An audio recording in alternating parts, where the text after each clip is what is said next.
আর মাছ তো তোমরা অনেক রকমভাবে খেয়েছো, কিন্তু এইভাবে কি কখনো খেয়েছো?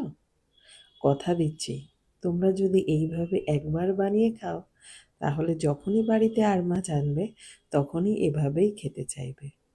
খুব ভালো হয় খেতে। আমার কথা মতো একবার বানিয়ে খাও। চলো তাহলে রেসিপিটা দেখে নিই। প্রথমে মাছগুলো ভালো করে ধুয়ে নুন আর হলুদ দিয়ে খুব ভালো করে মাখিয়ে রেখে দিতে হবে বেশ কিছুক্ষণের জন্য। এবারে মশলাগুলো রেডি করে নিই।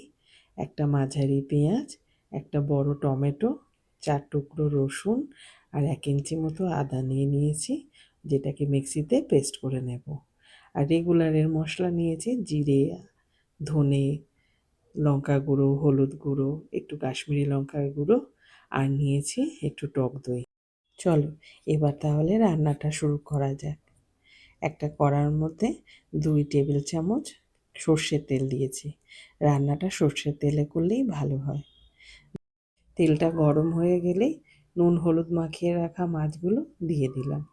একটু উল্টে পাল্টে মাছগুলো ভেজে নিতে হবে। খুব বেশি কড়া করে ভাজার দরকার নেই, মোটামুটি মিডিয়াম ভাজলেই হবে। মাছগুলো ভাজা হয়ে গেছে, একটা একটা করে তুলে রেখে দিলাম। ওই তেলের মধ্যেই দিয়ে দিলাম পেঁয়াজ, টমেটো, রসুন, আদা যে পেস্টটা করে রেখেছিলাম সেটাকেই দিয়ে দিলাম। খুব ভালো মতো তেলের সঙ্গে মিশিয়ে নিলাম। এখন দিয়ে দেব রেগুলার যে মশলাটা লাগে সেটা, যেমন জিরে গুঁড়ো, হলুদ গুঁড়ো, ধনে গুঁড়ো, লাল লঙ্কার গুঁড়ো, কাশ্মীরি লঙ্কার গুঁড়ো, পরিমাণ মতো নুন, সব কিছু দিয়ে আবারও ভালো করে মিশিয়ে নিলাম। দিয়ে দিলাম 3 টেবিল চামচ টক দই।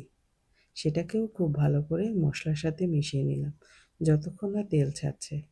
মশলা থেকে তেল ছেড়ে গেলেই দিয়ে দিতে হবে পরিমাণ মতো গরম জল। এখানে তোমরা যতটা গ্রেভি রাখবে সেই পরিমাণে গরম জল দেবে। জলটা ফুটে উঠলেই মাছগুলো এক এক করে দিয়ে দিলাম। খুব ভালো করে ফুটিয়ে নিলাম। এবারে নামানোর আগে একটু গরম মশলা দিয়ে নামিয়ে নিলাম। ব্যাস তৈরি হয়ে গেল আর মাছের এই রেসিপিটা, যেটার আমি নাম দিয়েছি দই আর। কি বন্ধুরা, খুব সহজ না রেসিপিটা? তোমরা বাড়িতে অবশ্যই ট্রাই করবে আর আমাকে কমেন্ট করে জানাবে কেমন লাগলো। ভালো লাগলে একটা লাইক করে দিও। আর হ্যাঁ, আমার চ্যানেলটাকে সাবস্ক্রাইব করতে ভুলো না কিন্তু। তোমাদের সঙ্গে আমার আবার দেখা হবে অন্য কোনো ভিডিওতে।